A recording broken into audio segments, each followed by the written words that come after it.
I said it before and I'll say it again. That scene, that last scene. What does it mean?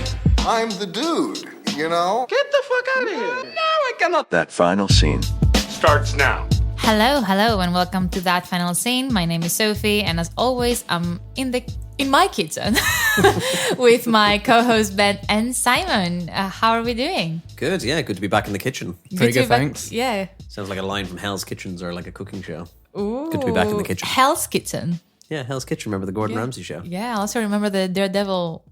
Yeah. Yes, Hell's Kitchen is a place in New York. Yeah. Yes, I always confuse that because I'm always like, that can't be an actual name of a place. I think it is. I think it is an actual place. No, you're right. It's just like, it's such a bizarre name for an actual. Or as they refer to it in Daredevil, the kitchen. I was just talking to Ben earlier before we started recording, and we have some doubts for the revamp of Daredevil, for lack of a better word.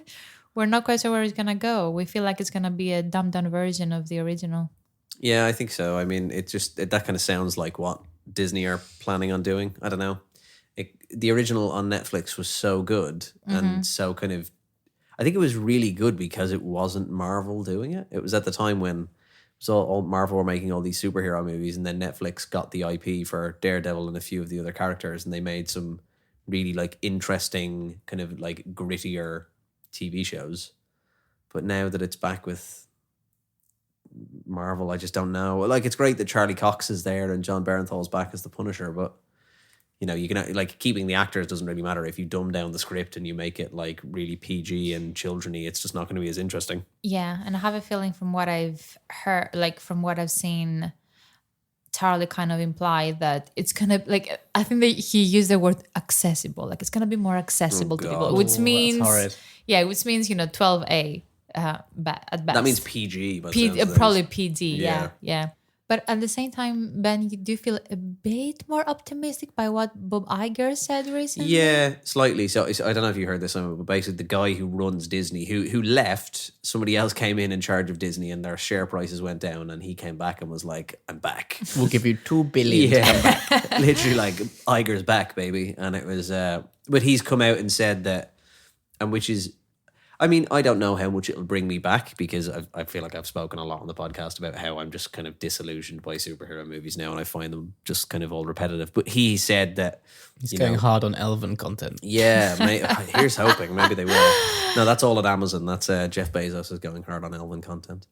But yeah, he came out and said that, we need to. He's like, it's not that there's anything wrong at Marvel, but we need to like rethink what we do about.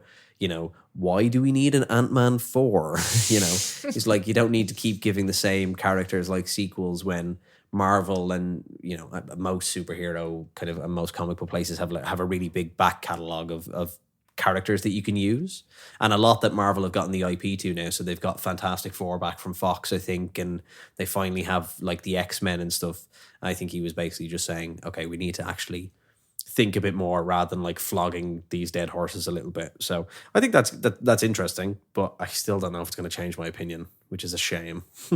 We'll have to wait and see. Yeah, I don't trust them either. Yeah, that's it. I don't trust anyone at Disney. Mm-hmm. Nobody can have that much money. Simon, catch us up. What have you been watching? I needed to top up my 1995 White Savior. High school wholesome genre content. Everyone needs to charge that battery from time to time. So can you guess the film? 1995, clue number 1. Mm-hmm. Clue number 2, Michelle Pfeiffer. Is it the one with Gangster's Paradise? That was my third clue. Oh God, what's it called? Oh my God. I remember that Gangster's Paradise is used about 4 or 5 times. Yeah, I remember. Because oh my that's God. the soundtrack, but what's the actual film? It's a different Okay, I'll give the song's not called Gangster's Paradise. The movie's not called Gangster's Paradise, but it's about like an inner city school, isn't it? Yep. Oh my God. The bodyguard keeps coming back. So the plot is we know the plot. Okay, we know the film. No, I'm going to see if this helps you remember. Okay. Yeah. So imagine this is the film pitch. Michelle Pfeiffer is an ex-Marine. Stay with me.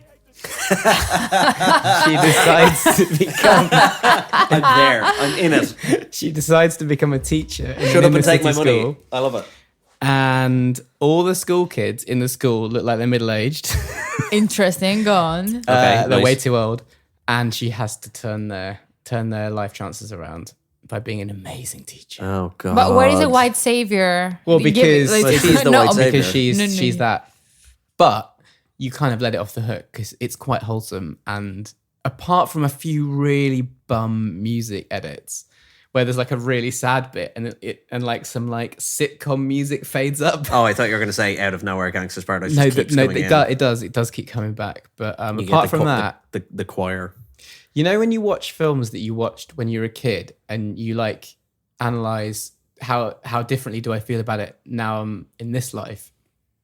Yeah, I had that moment because I remember when I was a teenager watching that or a kid, and I felt quite edgy watching that film. I was like, "Oh, I'm basically avant-garde." Yeah, it's naughty. Obviously, this is an audio medium. Remind me, who's the? Oh yeah, I should say what it's called. It's Dangerous Minds. I was gonna say Dangerous Minds, but in like, my head, I was thinking Dangerous Liaisons, but I'm like, it's definitely not Dangerous Close. Liaisons, but I was close. Yeah. Yeah, I had Dangerous in the title. and it's a Jerry Bruckheimer special, so it's from the makers of Beverly Hills Cop. the Brookmeister For General. real?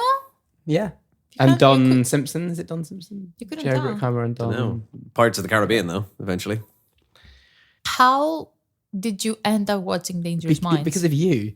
Because I have a very pricey Disney Plus subscription because Nice. of having to watch Oh, man. The Sixth Sense, I think it was. Oh yeah, of course. So now I'm like, and Banshees. Yeah, oh, that And no, that- sorry, it was because of that. It's Banshee. because of Banshees, yeah. yeah. So I had to buy it for that episode. Good. It's only So like now I'm- $6.99, isn't Max it? it out. Yeah, but I don't have £6. I'm the son of an accountant, Ben. This is an expenditure I don't need. It adds up if you have like 5 of them. Exactly. It probably adds up. Yeah. But then it does have Disney- films like Enemy of the State, which I also watched recently on it, which I quite Oh, enjoyed. naughty. Yeah, you It's talked got a lot of about that last 90s time. tut, as I'm calling it. Well, that's the Yeah, thing because that Star section is full of 90s. oh 90s yeah, stuff. it's golden. And also Disney bought Fox. So What's on 20th Fox? any like so 20th Century Fox used to have a lot of great dramas and social crime films. So it has a great catalog because of them. I did try and watch a film that you'd said that you liked, True Lies. I couldn't watch it. It was so bad. I was like, Sophie said this is all right. So I was like, okay. Give it a go. It's all right. Dude, it was dreadful. Okay. It wasn't even bad good. It was bad, Interesting. in my opinion. It is very American propaganda. Americans are great, and then that like horrific South African accent from DiCaprio. But it's kind of like Wait, No, you're thinking of Blood Diamond. I'm thinking of Blood Diamond. I can. I thought that was out of character. Oh my I was God. like, dude, this is the trashiest Arnie film that exists. And then you were like, it's actually good. Dude, So I put it on, and I was like, does Sophie really like this? I'm confusing True Lies with Blood Diamond. Thank God. Very different films. Dude. Yeah. The accent is different, It's but proper the tut. acting is. But it's James Cameron, so it can't be that bad. The only I'm fact I know sorry, about James Cameron can't be that bad. That man doesn't get a pass anymore. He doesn't make bad films. the only Avatar's a bad film. Come on. it's a blah Jesus. it's a blah film. Yes, exactly. He makes blah films. Okay. But True Lies was the first film to cost over $100 million. Proof that budget does not bring you What? quality. Ben, what have you been watching? Finished The Last of Us, which we won't talk about because Simon hasn't watched it. Until once he's watched it, we'll talk about it. I thought it ended very well in that it ends in the same way as the game does. Watching The Mandalorian, so not Elven but intergalactic. I basically binge watched Andor in like quick succession to kind of watch that, and I really enjoyed that. I thought that was of all these kind of like Disney properties, I thought that was actually quite good. Like I really enjoyed it. I'm trying to think, what other movies have I watched? I feel like I've watched some movies. I got about halfway through the Two Towers the other night. There we go. There's my Elven quota. Yeah. What's that? The second Lord of the Rings film. Oh, I thought it was about the Twin Towers. Sorry. No, very different films. Very different films. Good Lord, no, you would never be able to take down Sauron with a plane, that's for sure. But yeah, I went.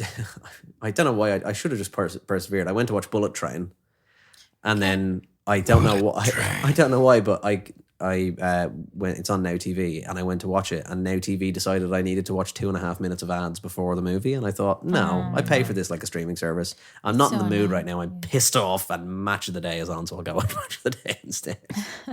And that's what I did. Bullet Train is great. It's a good. I fun. know.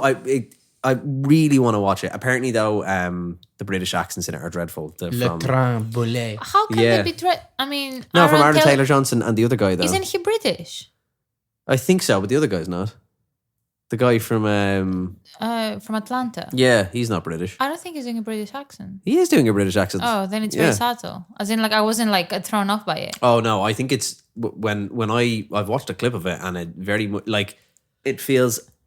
Oh God, dare I say it? A little bit Don Cheadle in Ocean's 11. Right. I mean, I'm not the person to comment on accents, but I just remember not remembering, so it probably like wasn't offensive to me. Yeah, so, like, I will watch it eventually. Yeah. I will watch it eventually after I've seen John Wick. I think John Wick 4 is going to be my next cinema thing, and then I'll settle down to watch Devote Time to Bullet Train. Enough of our tut. Yeah, What have you been watching? What have you been watching? I've been watching like a lot of awful films, actually, kind of intentionally, because I want to see how low some filmmakers can go. And You're doing the theatrical limbo. Probably. Well, I think it's also very telling by itself, because it shows me that if you don't want to spend a bunch of time researching for the film to watch, chances are you're gonna watch a very bad film if you just go with the algorithm or like whatever is being served to you. So I haven't had time to research like, I want to watch like these 5 films. I just kind of go to a streaming service and I'm like, this looks decent, I guess. And then I end up like having a very bad time. But I'm going to say, praise the cinema lords. I went to the cinema yesterday and I saw Rye Lane. Yes. As of like Peckham Rye Lane for our Londoners out there, like people that actually have been to Peckham in London. So it's just a twist in the genre of rom-com. The director is called Rain Allen Miller, and that's her debut. It's starring Vivian Opera and David Johnson, and it's basically like people in their late 20s having very bad date experiences and them spending a day in Peckham Rye. Yeah. So it's just incredible in terms of how it's been filmed. Very funny, very unique, a predominantly black cast, and it just takes a very, I would say, tired genre of rom-com at this point and just does something very like funny and hilarious with it. And it shows you like the Jamaican communities in Brixton, and like it's just like so authentic, and it kind of tells their story and how people meet and how people date, and it's just really, really fun. The one thing that I wanted to mention is that there is a cameo out there who's like a rom-com royalty. Colin Firth makes a cameo, nice. which is, I feel like it's a nice like nod to the genre as a whole. But yeah, very much recommend. I don't know if you're gonna be able to see it if you're outside of the UK, but if you Be on a streaming service. yeah, but if you're based in, Mubi will pick it up like they pick up everything. that's true. But if you're based in the UK, it's playing all over. The thing that I really want to see that's probably that I don't think is in many cinemas at the minute is Broker. That looks really good. I've heard of that. Yeah. I saw the trailer for it and it looks amazing. Can you say a bit more about it? It's starring the guy who is the lead in Parasite. Okay. And Korean. it's a Korean film. It's the story about basically a guy who's trying to. Hang on, let me look up the synopsis because I will butcher it if I don't say it because I'll just get it completely wrong. But it's about baby brokering. Is basically the premise of it. Classic Korea. Yeah, so a young lady decides to give up her newborn child to a church for adoption, but discovers that there is an active group which steals these children for sale. She catches the group red-handed and joins them in a road trip to find customers ready to buy the child. Things don't go smoothly since 2 lady cops are hot on their trail and things get complicated, is the synopsis. It's either a documentary about Ireland or one about Korea. Philomena 2. But yeah, that looks really Brilliant, interesting. I yeah. saw the trailer before The Whale and I do really want to see that. What's this? It's a movie. No! Oh, I liked it. No! Can I say something? No! I don't get it. What don't you get about it? Cool. So we move on to our community segment. I'm really Let's excited do it. about this one because it's something that we've been talking about for a while behind the scenes. And today we're talking about The Deer Hunter, which is a 1978 film. So we're thinking, why don't we get people's thoughts on what they think is the greatest decade in cinema history? So let's go through some of our listeners' answers. The one thing that I'm going to say, we did get quite a few responses for this one. The overarching theme in the responses is that the 70s were probably the most loved favorite decade from people. And I would say the close second is the 90s. Not much love for the 80s or the 2010s even, like maybe a couple of posts here. Yeah. I mean, I was gonna say like you're probably not the best advocate for whatever is in cinemas out there, even though I do feel like there are certain pros in the 2010s that you can't find in the 70s, like diversity. But I can't pronounce the usernames. IKMAYD. So probably the 70s, mostly because it's informed by so much of the influential work of the past. The late 30s to 40s established a modern cinematic language. The 60s exploded with experimental form.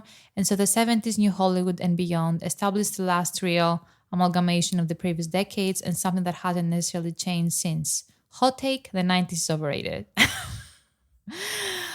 Disagree with the 90s being overrated, I think. So I'm just looking at like a list of like the top movies from the 70s. And you have the Godfather movie. Well, at least Godfather Part 1, Part 2. Is Part 3?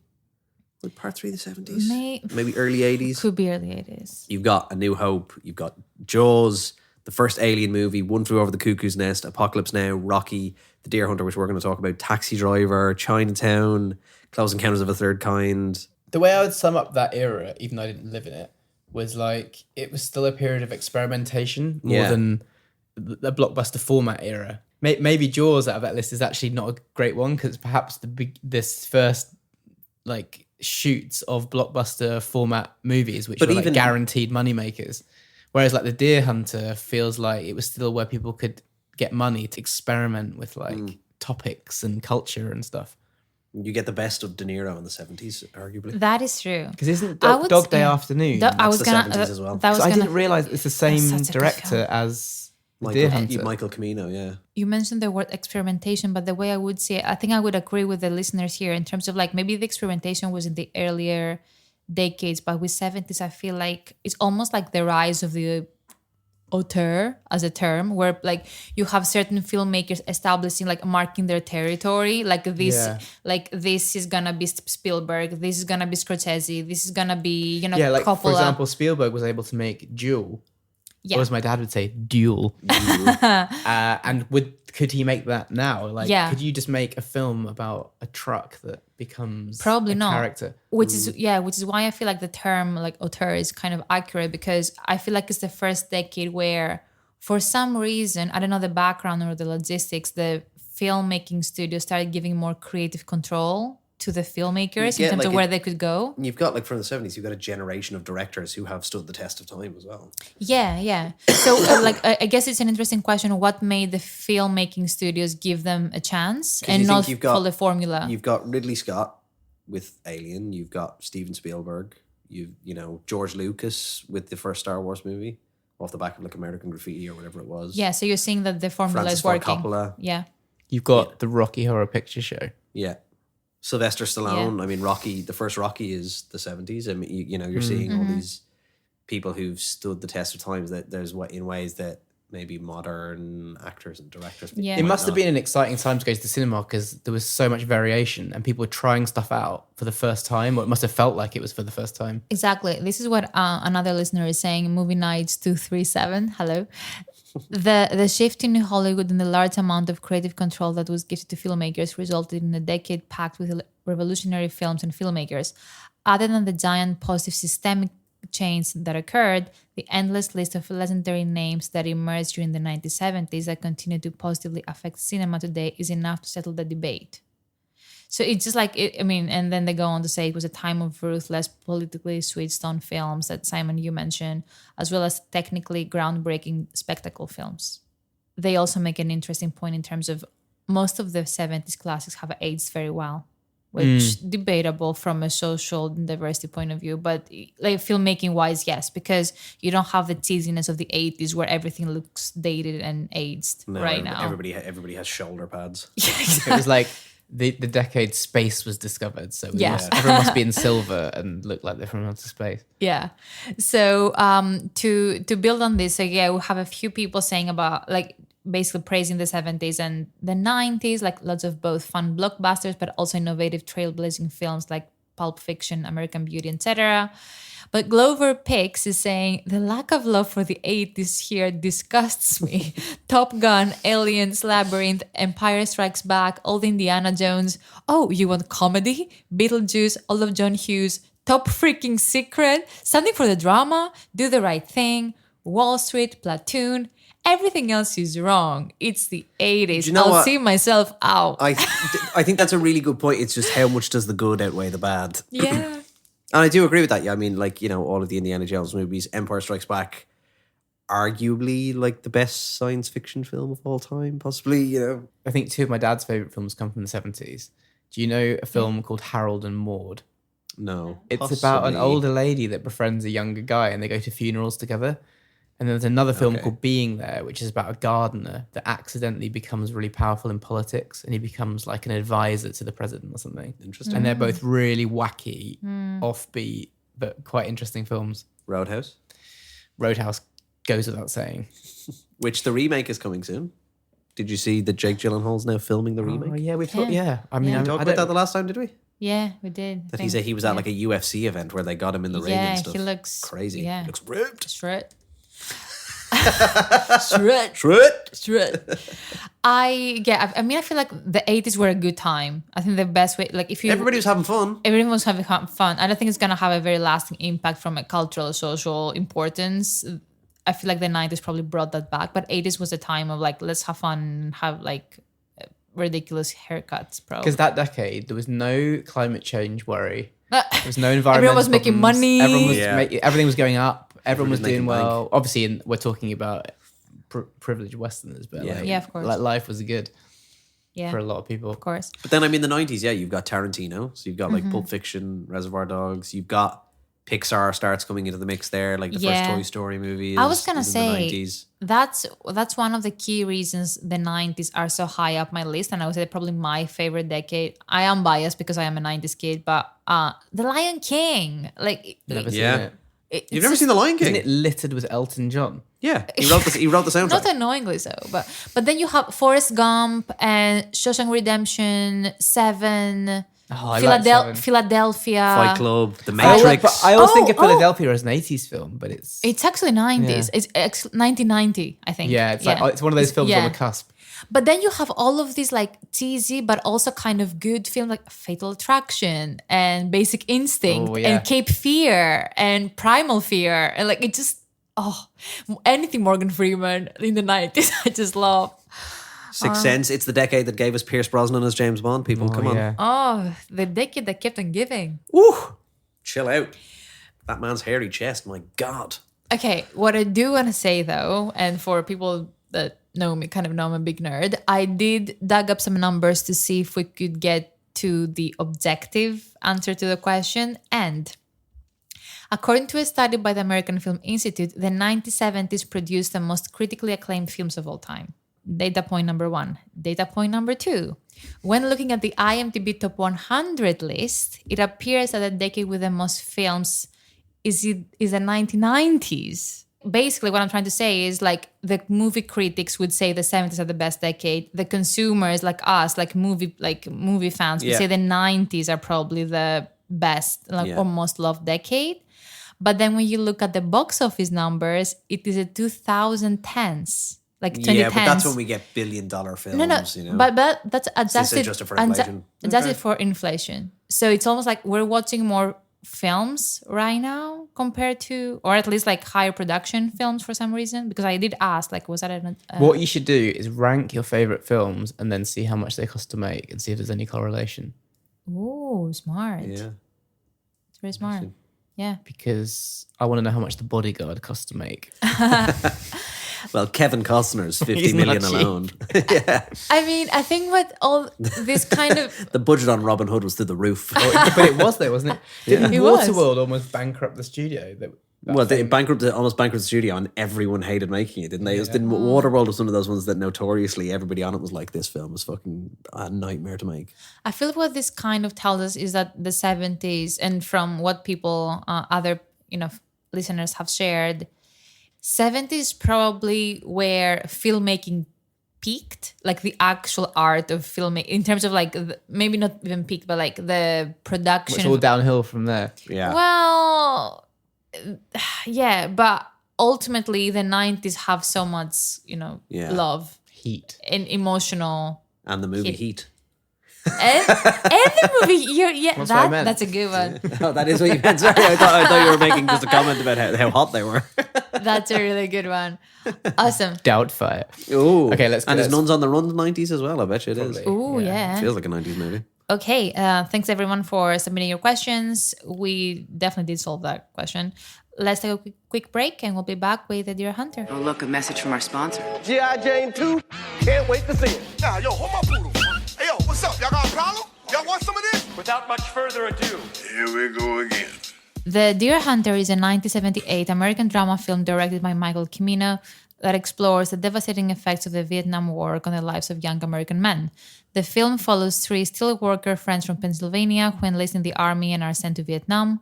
After enduring horrific experiences as prisoners of war, the men return home but find that they're unable to reintegrate into society.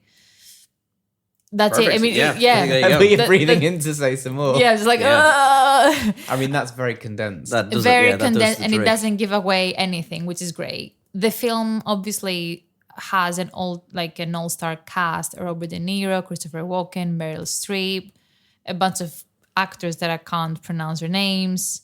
John Cazale, isn't it? Yeah, we just mentioned earlier. Whose filmography is The Godfather, Dog Day Afternoon, The Godfather Part 2, The Conversation, and The Deer Hunter. The streak of And this he man.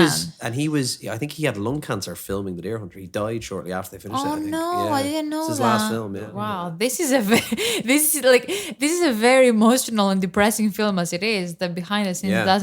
don't sound very fun either.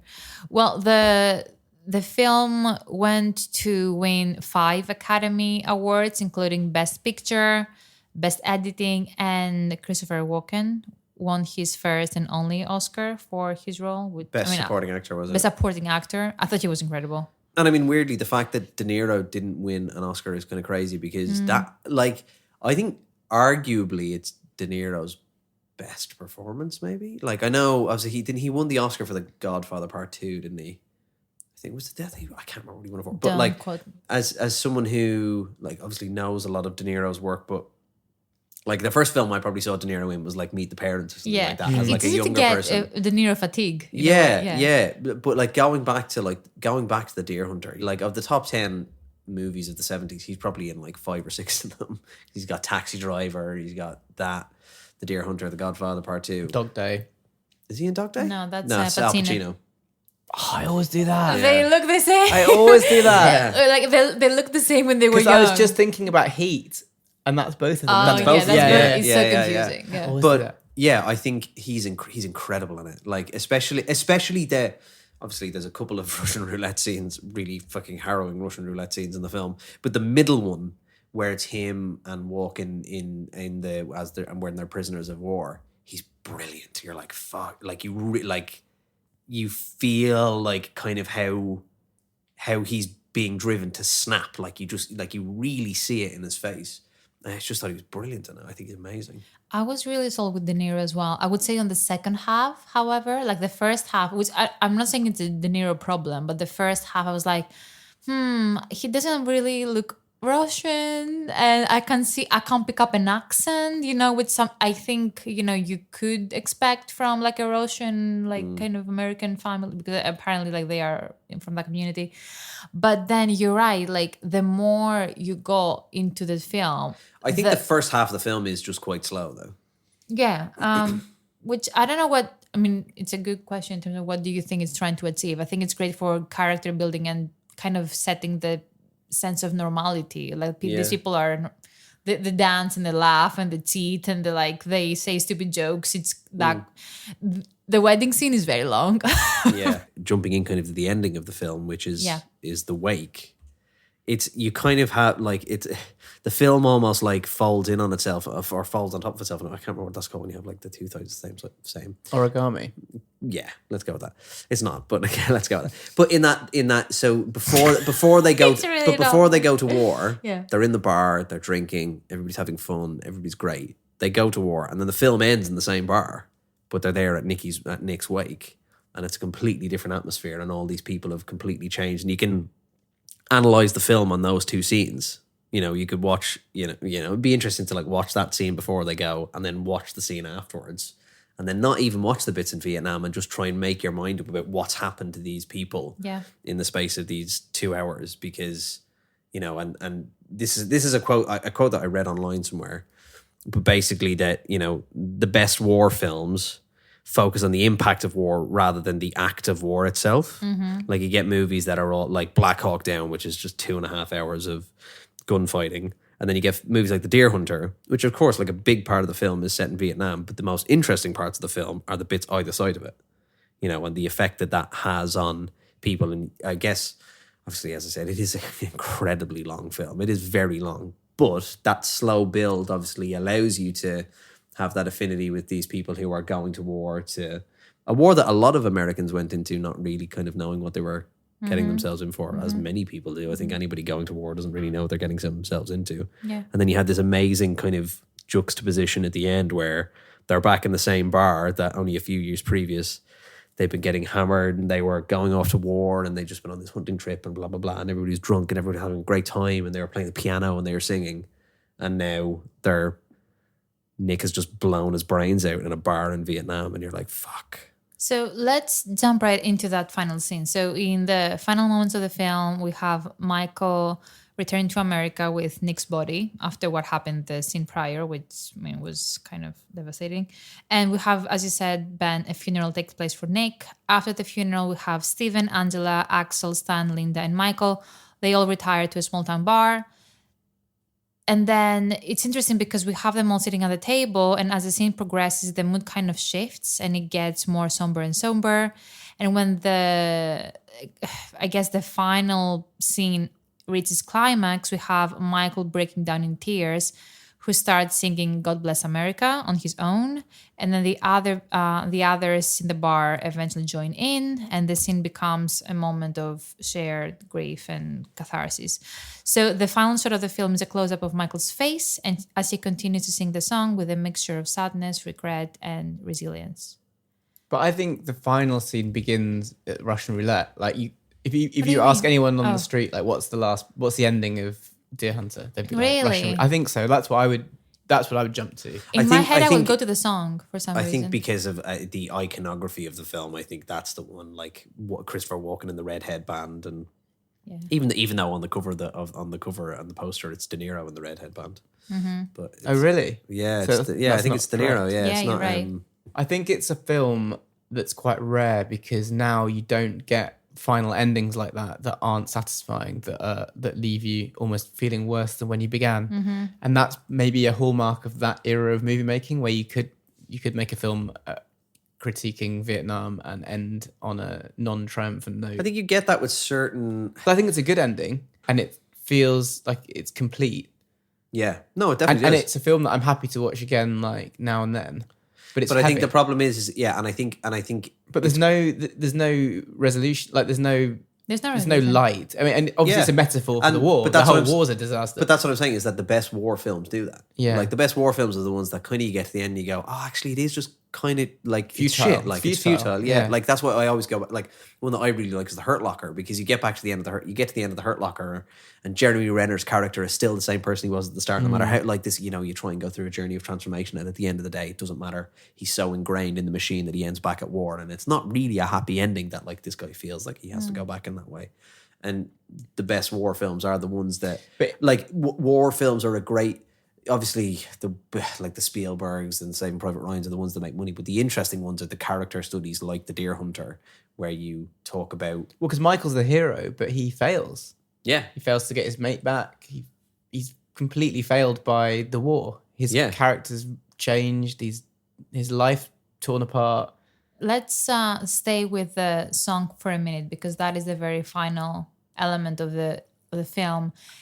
The film as a whole generally is considered very controversial for its ending in particular, because a lot of critics and some viewers alike have criticized it for being very simplistic and reductionist, for just being like, oh yeah, just throw a version of the American anthem, like in terms of like coming across very patriotic, as in all of it was worth it because God bless America. And then you have the other camp of the people that would make the counter argument that this is ironic to an extent, that all of these people have come together to sing a song that actually gets them kind of like the values get them killed. Well, and a good one to go back to on that then is Full Metal Jacket, because Full Metal Jacket ends in a similar way where they're all singing it's the Mickey Mouse Clubhouse theme song, and it's done in an ironic sense. It's not necessarily exactly. You're not singing it because it's a patriotic thing. Yeah, you know. I think Kubrick nails that irony. I'm not sure if it's as clear with the Deer Hunter, just because I feel like the film is very like Full Metal Jacket is very ironic throughout, in a sense, because in Kubrick fashion. I don't think the Deer Hunter's trying to be maybe. I think it's like a tragic irony in a way, because it's not trying to do it like Full Metal Jacket, where it is this. It's like a kid's song. This is the American national anthem that like soldiers will have had ingrained into them, and I think it is just kind of that thing that you do, you know, the nature of that, and maybe you don't really see it because you don't really see, like you do with Full Metal Jacket, where you see the training side of like becoming a soldier and you see the early side of it.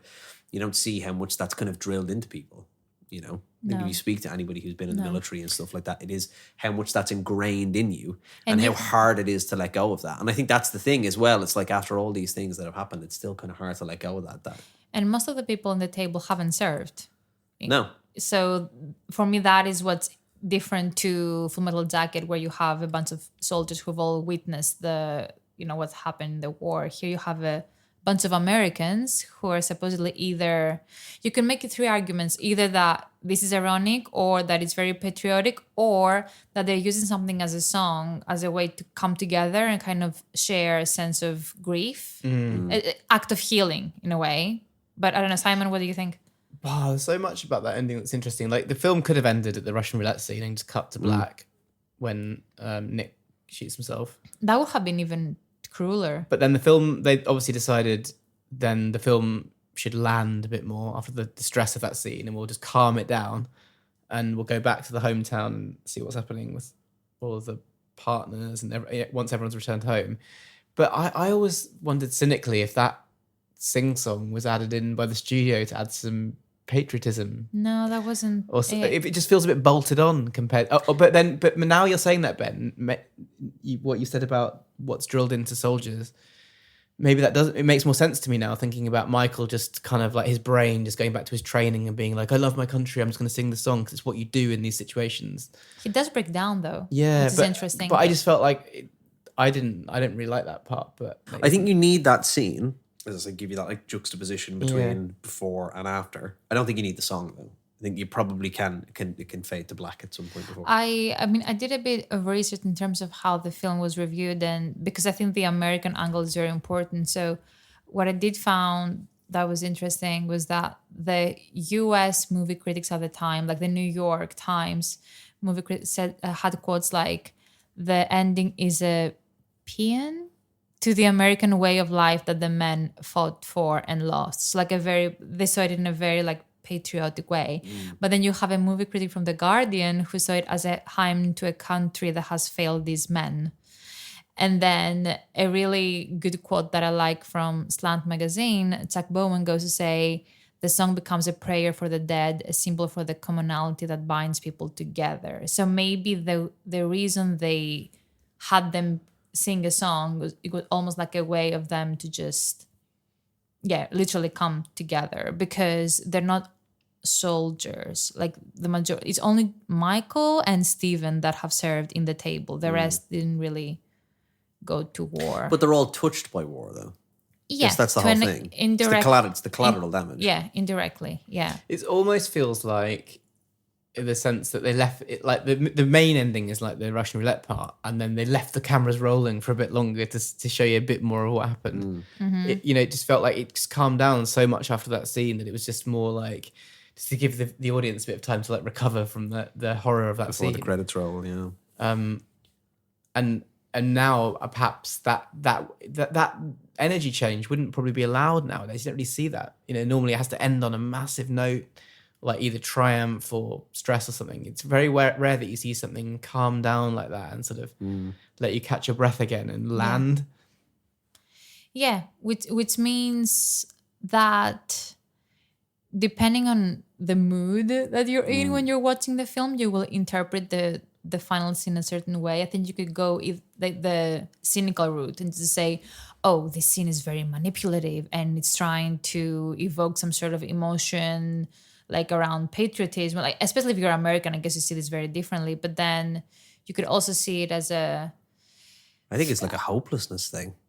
I think it's just almost like just clinging to the song and just It's futile. He's like singing the song that he's been trained to sing or brainwashed into singing. Yeah. And for some reason I see something optimistic about it, but I think it's because all of them are singing together. And I guess that's what you do when it you're was in a comforting funeral. to him because Yeah. it's what he did when he was happy. When it familiar. Was, familiar. Yeah. That was gonna be my last question. What do we think of him breaking down? Like, or a better question is, why do we think the director ended the film with a close up on his face? Because ultimately it looks like the scene was probably for Michael. Because you remember, like, the very, very final shot was like the director closing in on Michael breaking down. What do we think is is next for someone like Michael? Because you could what I'm trying to say is you could also see a different version of the scene where he just goes blank. He goes like like, he's lost everything. Like, at least he has emotions still. I think he's still not fully dead. He's in a stage. A stage of grief, I guess. Sort of processing something. Potentially. Yeah, I don't know. I mean, I think it's quite real, I guess. Yeah. In a wake, and you've been to war, and you've lost your friends, and friends are disfigured. And he's kind of been like the leader of the group throughout as well. It's almost kind of like he led his it's almost like he led his friends into war, and of all the ones to come, like, one's dead, one's lost their legs, 2 are dead. Sorry, is 2 are dead? I can't remember that. I mean, so many people die in that film. And like others lost their legs, and you've got widows and stuff like that, and like, I would say in De Niro's performance at the end, I wonder, like, him breaking down, how much is a sense of guilt. Like, and I think a lot of it, especially with the Russian roulette scene, there must be a massive sense of how much he's begging him to come home, and the fact that he even enters into playing the game of Russian roulette with him, and how much he's trying to get him back. There's the guilt of, like, I should be dead. It shouldn't be him. It should be me. I should be dead. Like, I should have gotten this out. Like, I was the one who was almost like the older brother in these scenarios that led these people through. Yeah. I think if he had just kind of been stoic, that wouldn't have been real. I don't think, Well, as much as I love the film, I'm gonna end this conversation by saying it was really problematic when it came to, like, how the Vietnamese people were portrayed. Like, it was villainous, as in, like, there aren't any reports that claim that these people played Russian roulette for fun. No, and isn't that the problem? Like, there was quite a lot of regret around it, because that became such a big stereotype of like that, like, all Vietnamese men were just in, like, seedy bars and playing Russian roulette and stuff like that, and actually Vietnamese culture is not like that whatsoever. Like, and there's, like, a lot of regret. But I don't know if Michael Cimino said it, but I think there has been it's been acknowledged that, like, oh, really? I think so, that it was kind of portrayed in the wrong way. Yeah. Full Metal Jacket does a similar thing, though, I feel like. Yeah, pretty much. I mean, yeah, it's very much American friendly. All of them are American friendly, very much so. Anyway, I do think we solved the ending again for one of the most emo films of all time. Yeah, one of the most what films? Emo. I feel like tired even after talking about it. I'm like, oh no, yeah. I feel the like music in it's relentless. It just, that riff just, like, churns on for hours. That's true. Well, but it's not overused, though. I don't think. Yeah. On the music, I think it's used the right amount. Yeah. And it's not like. It's not like that they're, like, riding into war, and stuff like that. It's like, it almost is like, really, if you watch the film again, going from the start, it's almost like foreboding and foreshadowing a little bit. But yeah. Well, I think we're all excited to not talk about this film for a minute. I'm really glad that it doesn't have a fucking sequel. Jesus. Yeah. Fuck's sake, can you imagine? Awesome. Okay, so if we picked your favorite decade in movie history, go on and share this episode on your stories or whatever, your Discord channel if you have one. We want to hear more people's thoughts, so spread the word about that final scene. If you listen this far, you get a sneak peek into our next final scene, our very first Edgar Wright episode with Scott Pilgrim versus the World. Can't wait for this one. Thank you for tuning in. We'll see you in 2 weeks. Bye. Did you like it? Did you like that? Did I like it? I loved it. I had no idea you could milk a cat. I have nipples, Greg. Could you milk me? Good morning. Morning. Good morning. Oh, and in case I don't see you, good afternoon, good evening, and good night.